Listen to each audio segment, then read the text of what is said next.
भारत जोड़ो यात्रा पर आज कांग्रेस करिब भारत न्याय यात्रा। राहुल गांधी नेतृत्व में भारत न्याय यात्रा आरंभ हो। मणिपुर आरंभ होगा यात्रा मार्च 20 रे मुंबई रे शेष हो। यह समय मध्य 14टी राज्य और 85टी जिले में 6200 किलोमीटर अधिक दूरता अतिक्रम करिब कांग्रेस यात्रा। राहुल गांधी कन्याकुमारी ठारू काश्मीर पर्यंत 4500 किलोमीटर व्यापी भारत जोड़ो यात्रा करथिले।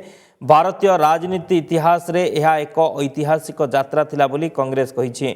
से भारत जोड़ो यात्रार अनुभूति सह यह यात्रा आरंभ करिवे।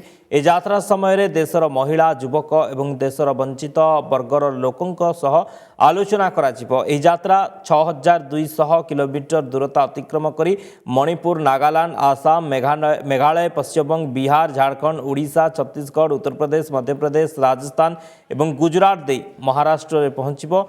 यह यात्रा 14टी राज्य एवं 85टी जिला दे जीवो। भारत जोड़ न्याय यात्रा प्रायतः बस जोगे हेबो। किछि स्थान रे पदयात्रा भी हेबो। इंडिया मेंट नेतांकु एही यात्रा रे शामिल हेबाकु राहुल गांधी निमंत्रण करिसेंती।